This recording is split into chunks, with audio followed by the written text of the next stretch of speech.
Grease is back at the Chanhassen Dinner Theater, opening January 31st. Experience the nostalgia of high school in the 50s with this musical based on the iconic film. Head over to our contest page for your chance to win a pair of tickets, including dinner for two. That's KFAN.com keyword contest to enter today.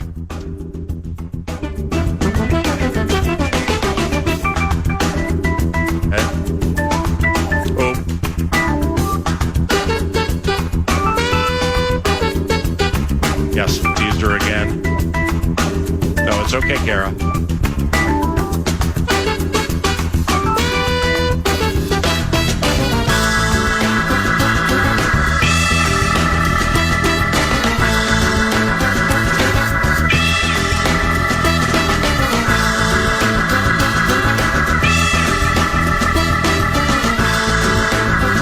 Hot?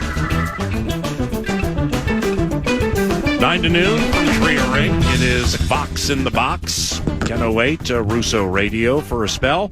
Up to Alex Stalock, former Wild goalie. South St. Paul go crazy. Hold on. All right, 3-2. Go ahead. I loved listening to Stalock with you the other day. Okay, wait, that's the wrong one. There we are. All right. Russo Radio. Test, 1, 2, 1, 2, test Alex there. Stalock at I 10:30. loved last time you did Vox in the Box. I was driving home during Stalock's segment. He was awesome. Yeah, that's cool. That's nice of you to say that. Yeah. Ryan Carter, Alex and Ryan, very close. Yep. Ryan will join us here from the observation deck. Is that what this is called, or is this? I always call it the GM's perch. Yeah. But it's when we're it should be the press box, but apparently Bill Guerin's commandeered it and turned it into the GM's booth. Okay, now wait a second here. It just hit me, Zacho. It's 10:09. We have no morning skate. What's going 10:30 now. Oh, 10:30 for the skate. When Dean left, John Hines switched it back to 10:30, much to the delight of us beat writers. Mm-hmm. Michael Russo, The Athletic, theathletic.com, at Russo Hockey via the tweet machine. Follow him as 9 to noon does. And there's much to talk about. But first, Salt Lake City and hockey in that arena.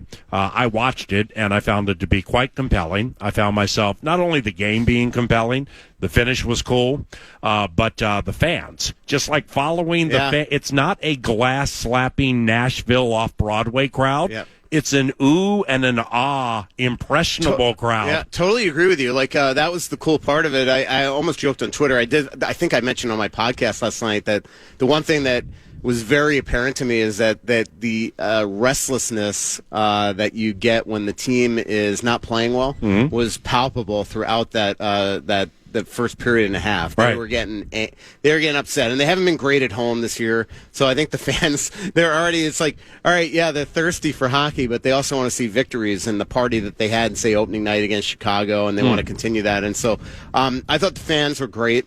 I love, I'm doing a bunch of Utah stories next week. I met up with their GM for a half hour the other day. Of course, and I met up with their president of the team, Chris Armstrong. So Chris Armstrong and Ryan Smith flew back from the Board of Governors meetings in Palm Beach and landed right before the game, so I met up with them. And what's interesting is that they announced 11,131 for attendance every game as a sellout, but there's actually between 13 to 16,000 in the building every single game, and 5,000 of the on top of that 11,000 can't see parts of the ice. What? There's so many obstructed seats there that they can't, but they are still coming. Yeah. So they'll watch and you actually watch them. They're watching the ice, and then all of a sudden when they can't see the ice anymore, they're looking at this incredible jumbotron, and then they're back to the ice. And it was kind of interesting to watch these fans and the story that I'm writing. Ray Ferraro actually pointed this out to me last night. We went out of course you did. And he's like, what I find, and I covered the beginning of the Arizona Coyotes when they played at America West Arena. Now I don't even know what the Phoenix Suns Arena is called, but that was where the hockey team played. Yeah. And in the end zones, you couldn't see the ice. It was obstructed Saquon, seats. or it's the casino that's right across the street. Yeah, exactly. Neha or something? It's, Saquon? Manahi or something. Yeah, something like that. All right, but anyway, 3-2. Yeah, but anyway, So now you have the beginning of the Arizona Coyotes in a basketball rink that wasn't fit for hockey. Now you're the beginning of the Utah Hockey Club. The same thing, same organization essentially. What?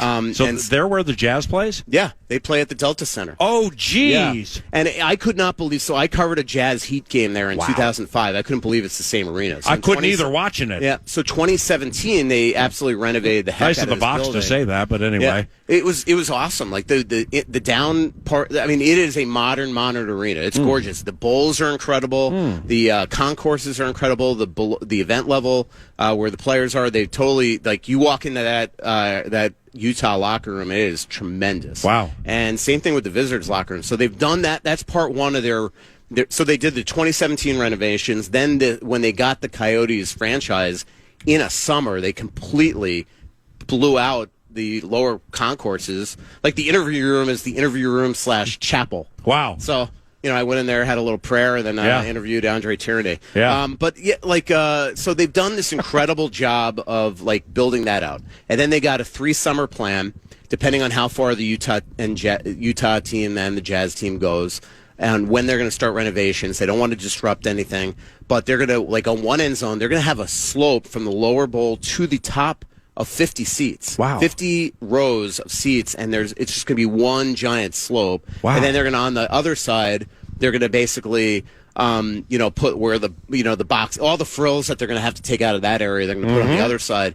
And so the goal is to have an arena that has 16,000 to 17,000, that everybody could see the ice, and turn this, what was built for a basketball team, into a multi-purpose arena. And they want to do such a good job that when the 2034 Olympics go back to Salt Lake City, that the hockey games are actually played in the Delta Center. So I'm really impressed with what Ryan Smith, the owner of the team, has done. He's got a ton of money, owns the Jazz Utah team. The day we were there, the top basketball recruit in Utah that was being recruited by like North Carolina and Kansas and all these blue chip teams chose BYU. And I'm like, wow, why did he choose BYU? Well, guess who the big NIL investor is? Ryan. He got like $4.5 million to go play. So how long has he owned the Jazz? Well, because Larry Miller, right. did he die? Yes. Right. Wasn't he blind? Right, or was that the Cleveland? One of the. Yeah, but that anyway, was Gund with Cleveland. Okay. No, but Larry Miller, back when Jerry Sloan coached, and he used to sit on the. Even hockey people knew that was kind of owning coaching immortality. Yeah, absolutely. And so he's on the team. He's like 40 years old. Doesn't wear a suit. He's cool as heck, man. And he's sitting. He has this awesome suite in the corner, multi sort of sections of suites. But he sits along the glass in the end zone. I'm like, who's the guy he's sitting with the other day? And Chris Armstrong, their president's like, oh, that's Laurie Markkinen. I knew you were going to say, and Laurie's daughter was next to her son, one of the two. And so then I learned all about Laurie. So like I asked him. Yeah, Laurie's Finnish, right? Yeah, and I'm like, are you a big hockey fan? He goes, yeah, I dropped the puck at opening night. I've been to 8 games. And the other thing about him is that he grew up playing hockey in Finland. So Markkinen? He's a huge hocky fan. Wow. And who was his favorite player? Pronger or Chara? Mikko Koivu. Yeah, right. So it was a great experience. I loved the downtown, quiet, felt safe, beautiful with the mountains in the background. And, Park City's like 35-minute drive away. Wow. I was talking to Nick Bukestad, and he's like, originally, so all the players are living in sort of Sandy and Holiday are the two cities that they live in. I think the young guys live in Sandy, where the practice rink is being built. That's the other thing. This guy took $111 million of his own money, bought a shopping center this summer, and Ryan Smith. And it's turning into their offices and things. So he is invested. How old is he? He's like 40. He's like 40. Yeah, and so is this like tech money or investing or something like that? Yeah. But I was talking to Bukestad, and I didn't realize how close Park City is. Yeah. I talk to Park City all the time with Madonna because he's up there all the time. But I didn't realize. I always thought it was like an hour away. It's like 35 minutes. And so Bukestad was thinking of living there, but then just like if you're going down I-35 to Des Moines in the middle of the winter, if you get a whiteout, all of a sudden they're closing up I-35. Same thing, like if they get a horrible snowstorm, they'll just close the highway. Yeah. So Bukestad didn't want to risk missing practices or games. Well, they put up big bars. Yeah. Like you can't go by. Because I drove from Northern California to Shakopee 4 or 5 times. Yeah. And I hit, around Park City and Salt Lake City on the way to Laramie, where sometimes it doesn't look like it's black ice. Yeah. I mean, it gets so treacherous around that park. So in 2005, that year that I covered that Jazz Heat game, I spent some extra time up there, and I went up to Park City. It was awesome. It's I went up beautiful. there during the Sundance Film Festival. And you skied? No. I drank a lot of coffee. At that time, I was probably drinking a lot of beer. I was in a bar. It was the Sundance Film Festival, and I don't know the actor's name, but I was with my brother and a buddy. I'm like, hey, isn't that Mr. Belding from Saved by the Bell? And it was. And he sat there and talked with us, bought us drinks. It was awesome. Well, with the crowd at Delta Center, I thought it was you just don't see this so often where it would be a casual wrister by Clayton Keller. Yeah. Ooh. Yeah. And then they come on a rush the other way. It just was such an impressionable crowd. It was so unique. No, and even for me, so they have, just like America West Arena, the press boxes, we're in the sort of the basketball, the NBA writer press box, which is in the top part of the lower bowl in the corner. Great seats, except you can't see the benches. So I texted LaPanta. I'm like, hey, because he was on the other side of the rink. I'm like, dude, if you see anybody, because I have a tendency every 5 minutes. It's been for 30 years. I always count the bench and make sure there's 13 skaters on the bench to know that nobody's out. Well, I couldn't see the bench, and it was absolutely giving me like a conniption fit, like that I wasn't going to see if somebody left the bench. So I texted LaPanta. I'm like, yeah, count the bench for me. So you couldn't see that. Couldn't see one corner, but the one thing that again I appreciate that you never get in an NHL press box is how fast the game is and how little time and space these guys have that the average fan, especially the ones that sit in the lower bowl, see on an everyday basis. Yeah. So when I'm in the press box and I'm just like, gee, Spurge, how did you not make that pass? Or hey, Rossi, why didn't you make that play? You realize how little time and space they have. But when you are upstairs, especially in some of the press boxes that we are, like Edmonton, where you feel like you're a mile from the ice, or same thing with L.A. Oh, it's the worst. Really? The game is so slow up there. Seems like United Center your way up there. Yeah, and you see every lane. And so as a sports writer, sometimes you're just sitting there and you're kind of like, I cannot believe that he didn't make that play or didn't see that play because it doesn't. It's not played at 2 miles an hour like we see it upstairs. Right. So it's pretty good perspective. Lastly, here with Yeti Fan Line, the Ryan Smith, the owner, owns the basketball team and the hockey team. Yep. Well, that's nothing but good. Yeah. I mean, seriously, in a competitive market / competitive world, specifically between two pro sports that play at the same time, to have the same guy owning both teams, there's so much you can do with that from not only a congeniality standpoint, but a marketing standpoint, and to have those two in the same building, not competing with each other, and doing the tit for tat, and the shoe size contest and stuff like that. Am I off base here, or is that a potential positive? No, I think it is a positive, and there's such an appreciation, like at their, so the other thing he did is at the Jazz practice facility, or also at the Delta Center. Like the coaches share the video room, they share the gym. The Utah coaches and for both the Jazz and the hockey team have the same coaches room. Jeez. And the Jazz have just accepted that. Yeah. Just walking around the arena, there's such a. I mean, I just mentioned Markkanen being at the game. There just seems to be this incredible, relationship between both organizations. This owner has done a really unbelievable job. I mean, if you just think about last year, the season ends in Arizona, and within 2 days, we know they're going to Utah. And the way it works is Brian Smith has been beating down the door for 3 years with Gary Bettman to get an expansion team. And there's going to be expansion in the NHL eventually here, probably in the next 5 years. And so one day, Gary Bettman literally calls him up and says, how about the Arizona Coyotes, and can you do it by next year? And he goes, yep, we'll do it. Wow. And within a summer, they build this organization, they renovate the arena. And that's relocation. Yeah. But it's a relocation, but they're calling it a new organization. Okay, so does that profit the other owners at all? Yes. Wow. So, yeah, okay. absolutely. Yeah, because owners in all sports hate relocation, love expansion. Yes. And so anyway, it's to me, this is a... I'm excited to see where it goes. I think it's really cool that the Wild are in that division. There were a ton of fans there. I didn't realize how many Minnesotans lived there. And I just think it's going to be a destination. It's not going to be like when the Wild would go to Arizona and half of Glendale Arena or more would be Wild fans. Yeah. But I'm telling you, I think it's so easy to get, hub to hub, Delta. The airport's spectacular. It's 10 minutes from downtown. As I joke, I'm just kidding. Some people listening might be excited when I say this, but I did text my editors. I'm like, hey, if you ever need a Utah writer, I'd be happy for a transfer. I just 3 days there. It's so I don't know what it was. Maybe the weather was just perfect, 30 degrees. But you go outside, you take a deep breath, you look at the mountains in the background. It was awesome. Zacho? There was some talk with the players going from living in Arizona, beautiful Arizona, to then now obviously having to move to the Salt Lake City area. How have the players taken the move? Are they happy? Yeah, they are. They're just happy to have a real owner. I mean, the amount of shade. I talked to a bunch of players for this story. Of course you did. And, the amount of shade they were throwing on the old ownership group. I mean, even Bill Armstrong and Chris Armstrong on the record said that it's just, Bill Armstrong, their GM, who's not related to Chris, based on the record, said it's just nice to know that we don't have to fly in the day of games. We're actually on reputable airlines. We stay at the nicest hotels now in New York. They were doing that? Oh, it was Coyotes? ridiculous. Yeah, the Coyotes were Wait, they were flying commercial? They weren't flying commercial, but everything they did was cheap. They weren't paying their bills. Wow. They owed money everywhere. They literally would get an invoice and rip it up, or this is what we're paying you. It was just disgusting what Morello was doing there. It was just a bunch of crookedness.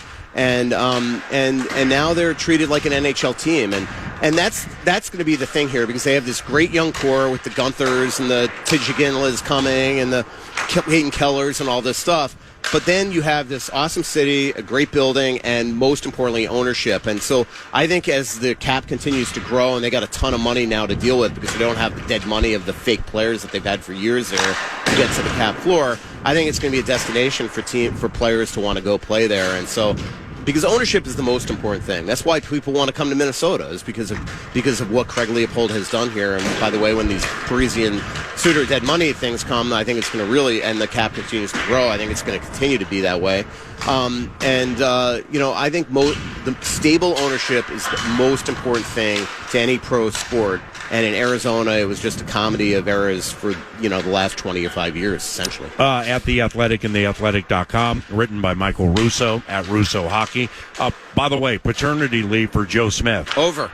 It's over? Monday, it's officially over. Oh, wow. So he milked that thing 2 months, didn't he? 5. He got 5 months? So, that lucky sucker. So, but the last 3 at The Athletic, he could split it up. Mm-hmm. So he is back, and he really did me a solid today, because he had Charlie Strammel on his podcast the other day, and then he told me this, and he's like, hey, I can send you the quotes. And then, so all right, I got Adam Nightingale on the phone, the Michigan State coach. I talked to Brad Bombardier, and then we combined our forces and wrote this double byline story today. So technically, he didn't have to do that because he's not back from paternity leave officially yet. But he helped me out today with a really cool story. Was Strammel, Michigan State, playing Moscow's team this weekend? The headline was grabbing, as was the first few paragraphs that I read about how he got himself to where he is now. Yeah. For those who may have missed it, what they miss? Yeah, I mean, this is obviously a local kid. He's been under a lot of stress. His freshman year didn't go well at Wisconsin. Then they have a coaching change. Mike Hastings comes in, not the guy that recruited him. Right. And clearly he wasn't playing well, and Mike had trust in other guys. And, a lot of times he was on the fourth line getting limited minutes, not getting a lot of trust late in games. If he made mistakes, not getting shifts. And he, this is where the transfer portal worked. Adam Nightingale was his coach with the development team. He's been a mentor to him, especially since his father passed away in 2021. And so he transfers to Michigan State. But what Adam Nightingale impressed upon Charlie is that just because you're changing uniforms in schools doesn't mean you're going to be a better player. You've got to commit to being in better shape. being a better player, working hard, and playing with a chip on your shoulder. And so far, he's done that. He's got more points than he had last year in a full season at Wisconsin. He's the number 1 center on the number 2 team in the nation. I'm really looking forward to watching him Friday at Mariucci and seeing the Gophers and Michigan State go toe to toe. And what it shows is that, he's a 6'4" center, junior. Obviously, Wild fans are going to always kind of look at him with a little skepticism because I think it's pretty much public knowledge that they didn't take the pro kid who looks like he's been an incredible college hockey player, looks like he's going to be a great NHLer, passed him over because they didn't have big centers. And sometimes when you pass players over, it's at your own peril, and that's why a lot of GMs and head scouts want to take best player available. And here they passed over somebody on their list to take this kid, and then you don't have 2 good years, and now there's a lot of pressure on the kid. But right now he's playing well. The Wild watch him a ton. They're going to stick with him and hope that he develops. He's, I would assume, going to go to a senior year at Michigan State. Then the Wild will sign him and then try to develop him down in Iowa, and we'll see if he turns into something. How's my man doing on the blue line for the Denver Pioneers? They traded up to get in the most recent draft. Boyan, he's been awesome. And Zeev? Yeah, Zeev. Yeah. And, he's going to play on the World Junior team again. Has a ton of points. I think it's pretty clear that the Wild, when his season is over, hopefully after a national championship, maybe not hopefully if you're a Gopher fan, right? But maybe after the Frozen Four, the Wild will sign him kind of like they did with Brock Faber. Now, the one thing I will caution is Brock Faber, and Motzko used to say it, and Billy Guerin used to say it, Brock Faber was sort of NHL ready. I don't know if Boyum's going to be that. I think they'll sign him, probably burn a year, bring him here. But even if he starts, plays a couple games here, maybe doesn't get playoff games like Faber did, it doesn't necessarily mean that he's on the team next year. I think that he's going to have a long, long career in the NHL. But just because, I think the one thing I will say is because Brock Faber has been such a revelation to this organization, there's going to probably be a lot of pressure on this kid, and people are just going to think that it's going to be the same exact path, and that he's just going to step in and be NHL ready. And we got to see that. I do think the Wild want to be careful and make sure that he's developed the correct way, but he's going to be a stud and just fell into their lap. All right, last one, tonight's game. Yeah, it's going to be a tough one. Edmonton, KFAN. Now, when as hockey people would say, Heinze, the head coach, joined us out of the gate, and Kevin Gorg was with us. They had a fascinating conversation. This is rudimentary for those who think about hockey a lot, matchups and stuff. But, so Edmonton loses to the Wild and has won 6 of 7 since. Yep. Obviously, we have Connor McDavid, Draisaitl, and so on. No Eriksson Ek in a game like tonight specifically with McDavid. It's a major factor not having him. But tonight, what do you think of that? Well, I think the bigger factor is Brodin. Connor McDavid doesn't know what to do with Brodin.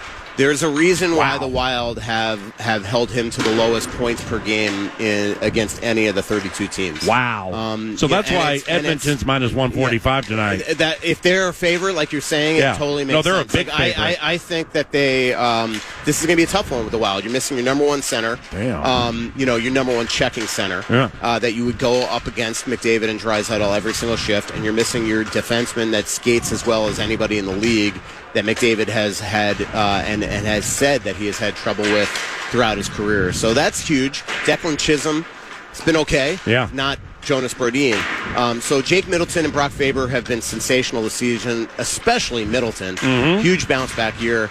It'll be interesting how John goes with it because Spurgeon has been so elite this season. You go and just say to Chisholm, your job tonight is to just be incredibly mobile and take that Jonas Brodin role, and then you try to use Middleton and Faber against the other lines. It'll be interesting how he matches that up because the Wild will have the last change. But this is going to be a hard game tonight. You're missing Zuccarello. It's been really impressive the way the Wild continue to win games without Zuccarello and now without Brodin and Eriksson Ek. But tonight's a tough one. You're playing a guy with 20 goals in Draisaitl. You're playing McDavid, who's 38 points in 25 games. He's been unreal. You've got to shut them down. You've got to stay out of the penalty box, especially as porous, be kind as the Wild's penalty kill is. Right. So tonight's going to be a hard one, but they have continued to defy odds. This team has 23 games of points in 28 games this season. Nobody in the league nobody in this organization, and certainly not the beat writer, expected that. You're awesome. Thank you. Michael Russo, Russo Radio, at Russo Hockey via Twitter. And you can hear behind us the morning skate for the Minnesota Wild, very much in play right now. It's a full skate, too. Full skate with McDazzle and Edmonton in town this evening off that road trip. 5-game homestand begins tonight for the Minnesota Wild on KFAN at 7 o'clock. We believe former Wild goaltender Alex Stalock will be joining us around the corner. It's Box in the Box from Trier Rink on your home for Wild hockey, KFAN.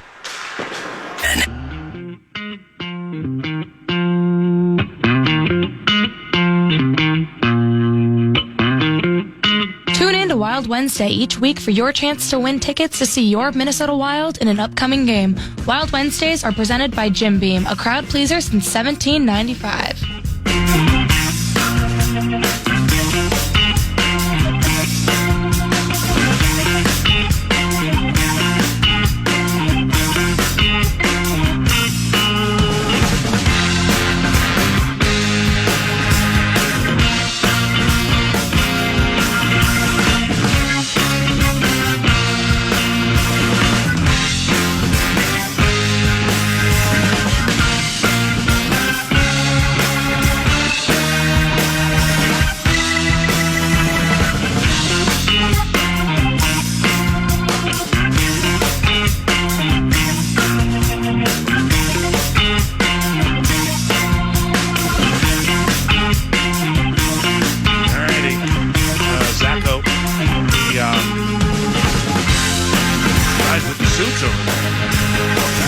What do we got over there?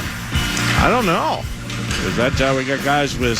Are those the? I'm trying to see. So wait, is this not a? Let me go through the whole thing, okay? This is not a victory. This is not Fox Sports Net. This is not Midwest Sports Chat. This is not This is not a FanDuel game tonight? This is not any of those, no. It's ESPN Plus and Hulu. Abbott's in his office right now thinking, yes, it's a Joe O'Donnell game. It's a Joe O'Donnell, KFAN. FM 100.3. An iHeartRadio game for sure. Every game on the iHeartRadio app. You don't have to fumble through any listings there. But, it'll be, it sounds like Steve Levy and Ray Ferraro. So very cool. But Joe O'Donnell, Tom Reed from the Al Shaver press box tonight. Should be a fun one. Yep, that's I don't know Joe as well as I do Tom. Like them both, but I've known Tom for years. I mean, he's hockey immortality. He's just phenomenal. I just really, really enjoy Tom Reed, don't you? Yeah, it's funny because you grow up listening to him, and he's and everybody. I mean, multiple. I'd hate to. Hopefully, Tom's not listening here, but multiple generations now of Minnesota hockey fans have grown up listening to Tom Reed, and he's just still sharp as he was.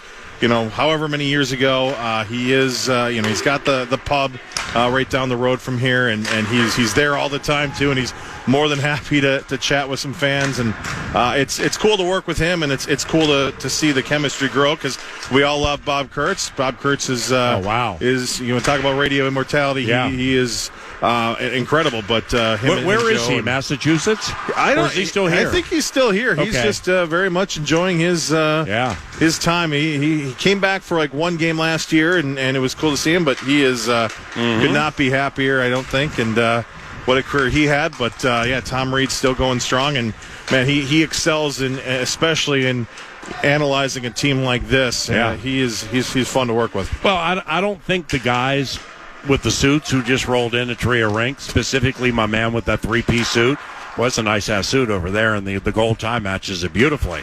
I don't think they would, because they're videotaping. Ooh. So, I mean, if it's like somebody with the Edmonton Oilers, and you got players who they may have caught on film, have some nagging injuries or something through which they're pushing, I don't necessarily know if I need suits like videotaping my morning skate. So these guys got to be cool, right? Well, the Belichick news we had this morning, right. Hopefully that's not continuing here. But, it's interesting. The people, I haven't, this is my first morning skate, obviously outside the X. And it's one thing that I've noticed, too, is I don't remember seeing this many smiles, this much fun being had, and they're doing a full practice basically out here, and they're all enjoying it. And we talked about I know some of the Vikings have talked about how they look forward to going to the practice. There was Harry Hitman, the Hitman. Yep. Talking about how much he enjoys going to Egan, and it just seems like these guys enjoying come down to St. Paul even in the morning on a game day to be with their guys. Zacho, I got to be honest with you, man. I mean, we have done a million boxes in the boxes, and I know you've listened to a fair amount. And why I bring that up, I can't remember the last time I was at a Wild morning skate and every single player was out there. Yeah, you know what I mean. So I mean, I know they just came off that road trip where they won or are they 2-1? Right. Yeah, they lost to the Kings. They beat the Anaheimers and they beat soon to be the Yeti. They had yesterday off. That's right. Hines told us that they had yesterday off. So you're right. This is a morning skate and a practice, and with all the players out here, Kaprizov, Spurgeon, I mean, everybody's out here right now. You know, if you look at the and you know more about hockey than me, so correct me if I'm wrong here, the tempo and what Hines is looking to get accomplished in this skate, it seems to be a skate that's like, we got McDavid here tonight, and you know we're down these guys. Let's get everybody up to speed here, and hopefully nobody gets hurt, if you know what I mean. Yeah, and that's the tough part is you want to obviously have as much tempo, have as much pace as possible. Practice how you play, as you say, but it's still a dangerous game. So you got to be careful. But it's good to see some of the guys out there that we haven't seen in a while. Yeah. It's again, John Hines commands this, and not in a stern fist way. More of everybody just seems to very much respect him and respect what the job is, what the duty is, and you have a big game tonight against a very good opponent, and they know what's going to happen here. But they're playing very light and playing very fun. I think it's cool to see. All right, producer Kara Savage, we have opted to straddle the 4-5, which means we're going to nail the 4-2. This is 9 to noon.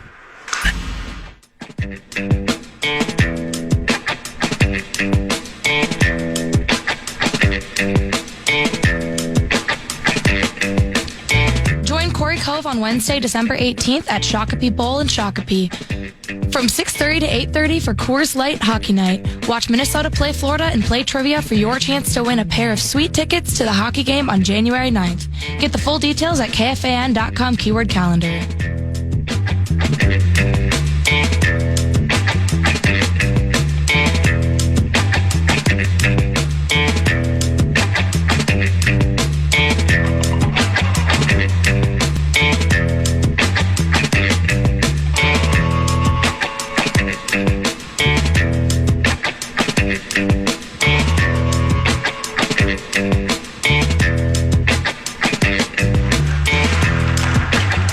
Stalock, what's going on, my brother? Good to see you. Thanks for having me back. I finally get to watch the Wild at pregame skate every time I get here. I don't want to say I hit cleanup, but I hit bottom of the order, and by the time I get here, I watch the Zamboni go around. Yeah, well, this is actually fun. Yeah, and it's a full skate. Yeah, I finally get to see it. Full group, and I was telling Zacho that I've seen a million skates before, whether at the X or here. I can't remember the last time that I saw the full team. Now, they're coming off a road trip with a day off, and they got all these points and everything, and they're a little shorthanded right now. But when Hines gets the full group out here, and it's been a high intensity practice with a game tonight. Like from your experience, what's the point? What's the purpose to get the full team out, day of game, McDavid, and to have a full skate? Yeah, and whether you're playing McDavid or whoever it may be, Edmonton's obviously a team that can skate, but it's kind of the way it goes. There's no reason to come in and skate yesterday after getting in at 3 a.m. from a late national broadcasted game in Utah. let the guys rest, and they're doing a great job, I think, of handling it, just following along with guys on the inside or whoever it may be with how much time they're getting off, and obviously it's working. They're winning. They're finding ways to win games. The roster's a little dinged up right now, but the rest recovery aspect now in the new NHL, I don't want to say however many years it's been, but has become a focal point versus just grind, make them work, grind them out. It's changed a lot, and they realize that rest and recovery is so important to these athletes, and I think it's a smart move. You get them in here. These guys want to skate, too. They want to feel the puck, to get touches in the morning, get comfortable again, and then be ready to go tonight. I haven't looked this up, so I'm going to go top of the head. Hopefully I'm not missing one here. If I am, take me deep. Your teams. The teams for whom you played goalie. Sharks, Wild, Blackhawks, Anaheimers. Edmonton was in there, never actually played a game, but got picked up. Yeah, I went on waivers from Minnesota. Edmonton picked me up during the COVID season. That's right. So spent a few months up in Edmonton. Never played a game with them, but that's right. Was with them during that goofy season where they carried. You stayed in that hotel right next to the arena, where you looked at the top of the arena, right? Similar to the hotel that we stayed in when we went up there for the bubble playoffs as well. So I spent an extended amount of time in Edmonton twice. Okay, well here's beautiful city to spend time in. My God, is it really? No. Oh, it's terrible. Oh, no. The flight attendant says it's a phenomenal city and great vacation destination, but I think I've had you, Gorg, and other people, but then maybe I was mixing it up with Calgary. Like one of them's Cowtown. You definitely are. When I was up there, when I got put on waivers, they were just installing Wi-Fi into the hotel. So I think I was one of the first people staying at that hotel that logged into the Wi-Fi, which was new to them up there. It was awesome. All right. Well, the question is, when you're playing that night, so say you're playing for Edmonton or the Wild today, and you're the goaltender tonight, like what's that day like? Like, what do you have to do? What are your requirements when you're the goalie playing that evening? Well, I don't know who's going tonight. I guess I haven't paid close attention. The bus is going tonight. It's bus, right? Yeah, Heinz said it earlier, I'm pretty sure. So, yeah, I mean, it's up. So many goalies are different. Some want a lot of work in the morning. Some don't want a ton of work. For me, personally, I wanted to get a bunch of shots in the morning, going back to feeling the puck, getting comfortable, and carrying it over into the night. And then from there, I think, you take care of your body off the ice. And whether it's jumping in a cold tub, hot tub, whatever it may, get some work done on the body. But I know most guys, obviously, we've talked about it, and what you do, the biggest part of being on the road or whether you're at home is that pregame nap. Yeah. And you miss that when you're done, and that's what I miss, is the ability to go home for 2 to 3 hours and shut the door and enjoy that quiet peacefulness and take a nap and then come back and be ready to perform. But the way both these goalies have been playing this year, the confidence they've been carrying, it's unwavering what they've done. They've kept their team in the game every single night, and I think when you get in a rhythm like that, it's just repeat, and I don't know if it's superstitious, but just getting in a rhythm. So when you take naps, you don't wake up groggy and moody? And if so, how? I can't nap because I wake up like a bear. Yeah, that nap has changed from when I was 20 in the American League to when I was 35 in the NHL. Who was that? It's just snow. My God! I thought it was a puck. I think that was former Blackhawk. That was former Blackhawk teammate Reese Johnson. Oh my goodness! Wow.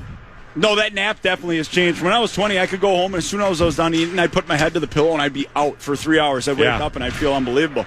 Now, by the time my career came to an end, it was if I got 3 minutes of total shut-eye, it was amazing. It's just harder to nap when you're older. I don't know what it is. Which it seems like it should be easier because, when you're younger and, you're at, say, a Christmas or a Thanksgiving, you watch how easy it was for Grandpa to sit on the recliner and fall asleep within 5 seconds. And, I mean, maybe that comes later in life, but, the 30s, it was tough to nap.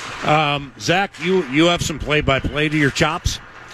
Would you care to explain to the audience what just happened here in the observation deck where yours truly legitimately toppled and you're frustrated you didn't have your camera running? I went to grab the first thing. This would have gone viral. The first thing was not concerned for you and try to catch you or anything. It was to grab my phone to try to capture it, but it all happened too fast. But what was coming up here, I thought a puck was coming up here. So you completely missed that. Okay, completely missed it. Alex, who was it again? I want to say it was for when I finally looked over the Vox box or the Vox ledge. It's Paulie on the perch. Paulie on the perch. Sorry.